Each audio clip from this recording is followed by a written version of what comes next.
इस लेसन में हम impairment of property plant and equipment, जिसको PPE भी कहते हैं, उसको हम डिस्कस करेंगे और बहुत ज़्यादा इंपॉर्टेंट टॉपिक है। इससे पहले कि हम इम्पेयरमेंट चार्जेस या इम्पेयरमेंट लॉस को डिस्कस करें, कुछ टर्म्स मैं आपको बताती हूँ जो कि इस लेसन में यूज़ होंगी, और इसको समझने के बाद आपके लिए ये टॉपिक बहुत इजी हो जाएगा। सबसे पहले हिस्टोरिकल कॉस्ट क्या होती है? हिस्टोरिकल कॉस्ट होती है अगर सपोज कोई आपने PPE यानी प्रॉपर्टी प्लांट एंड इक्विपमेंट को इनिशियली आपने परचेज किया, सपोज मैं कह देती हूँ कि आपने 50,000 पे उसको आज परचेज किया, तो हम जो बैलेंस शीट में लिखेंगे वो हम 50,000 लिखेंगे, that is called the historical cost. उसके बाद क्या होता है, जैसे जैसे टाइम गुजरता है आपकी मशीनरी इक्विपमेंट जो भी होता है आपके पास वो डिप्रिशिएट होना शुरू हो जाता है, तो उसको हम कहते हैं कि ये एक्यूमुलेटेड डिप्रिसिएशन हो गया 2 साल 3 साल या 4 साल का। इस एग्जांपल को आगे बढ़ाते हैं। सपोज अगर मैं कहूँ हम स्ट्रेट लाइन मेथड यूज कर रहे हैं, सैल्वेज वैल्यू आपके पास कोई नहीं है और 5 साल में ये आपका मशीनरी जो भी आपने ली है ये डिप्रिशिएट हो जाएगी, तो हम डिवाइड कर देते हैं 5 से। इट मीन्स के पर ईयर ये डिप्रिशिएट होगी बाय 10,000, राइट। 3 साल के बाद मैं आपसे कहूंगी कितनी डिप्रिशिएट हो जाएगी, तो 3 साल के बाद 30,000 हो जाएगी, तो 50 माइनस 30,000 तो आपके पास आ जाएगा 20,000। सो ये जो 20,000 होगी इसको हम बुक वैल्यू कहते हैं। सिंपल आप ये कह सकते हैं कि जिस पे आपने खरीदी है वो आपकी क्या कॉस्ट थी, उस वक्त क्या प्राइस थी, उसमें से अपने डिप्रिसिएशन को माइनस कर दें, that is called the book value. Fair value और मार्केट वैल्यू होती है आज उस मशीनरी की और इक्विपमेंट जो भी आपके पास है मार्केट में उसकी क्या प्राइस है। फिर हम बात कर लेते हैं डिस्काउंटेड कैश फ्लो और अनडिस्काउंटेड कैश फ्लो की। डिस्काउंटेड कैश फ्लो ये है कि सपोज अगर मैं आपसे कहूं कि आप 1000 बैंक में रख लें और आपको बैंक जो है वो हर मंथ $100 देगा, तो क्या होगा कि हम इस $100 की प्रेजेंट वैल्यू मालूम करते हैं कि आज उसकी प्रेजेंट वैल्यू क्या होगी।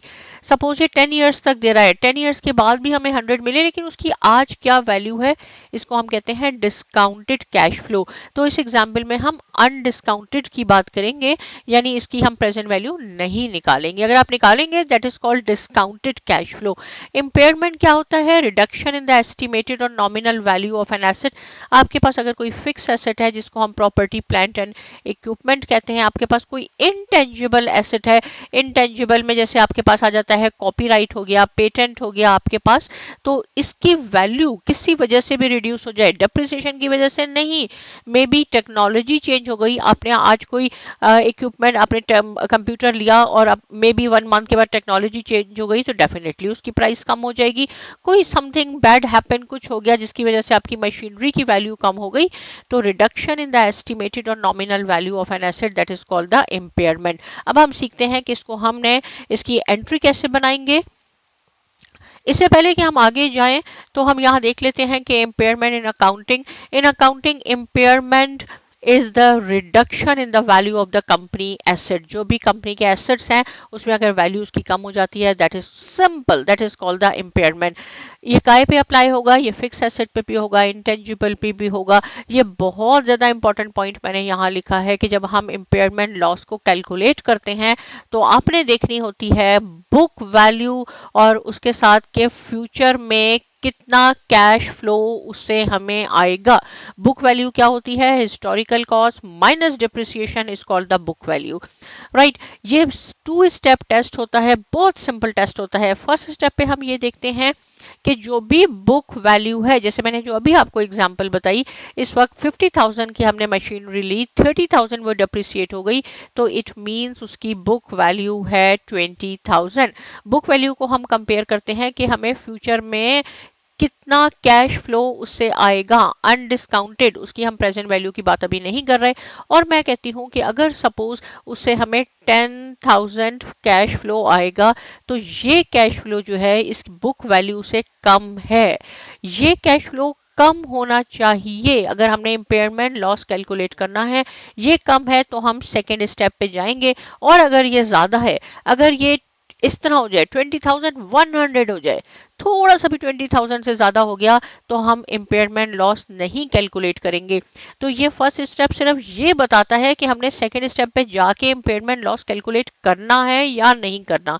और अगर हमने जाना है सेकेंड स्टेप के में, तो ये जो आपके पास फ्यूचर कैश फ्लो है ये कम होना चाहिए बुक वैल्यू से, राइट। फिर अगर ये कम है तो हम यहाँ आ जाएंगे, फिर हम देखेंगे कि उसकी फेयर वैल्यू क्या है, यानी मार्केट वैल्यू क्या है उस एसेट की, और बुक वैल्यू को उस फेयर वैल्यू में से माइनस कर देंगे। जो भी आंसर आएगा उसकी एंट्री रिकॉर्ड कर देंगे। मैं अभी आपको इसका बताती भी हूँ। और यहाँ मैंने क्या लिखा है, future cash flow should be less than book value in order to calculate the impairment charges. यहाँ छोटी सी एक एग्जाम्पल बनाई है मैंने। देखिए मशीन हमने कोई परचेज की, 50,000 उसकी इनिशियल प्राइस थी।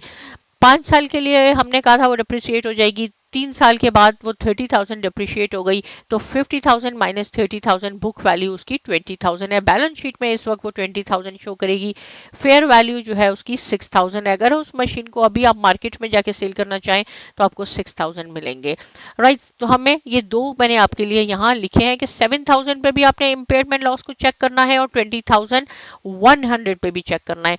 2 स्टेप है। फर्स्ट स्टेप पे हम क्या देखेंगे, are the future undiscounted cash flow less than the assets book value. Book value क्या है आपके पास, 20,000 है और ये 7,000 है। तो क्या हो जाएगा कि 7,000 मैंने आपसे कहा कि लेस है, इट मीन्स कि हम यहाँ मूव हो जाएंगे सेकेंड स्टेप पे। सेकेंड स्टेप में इसका कोई कंपैरिजन नहीं होगा कि हम इसको भी लेके चलेंगे। बस ये फर्स्ट स्टेप बताने के लिए कि हमने सेकेंड पे जाना है या नहीं जाना है, और कैश फ्लो जो है वो कम है तो हम यहाँ आ जाएंगे।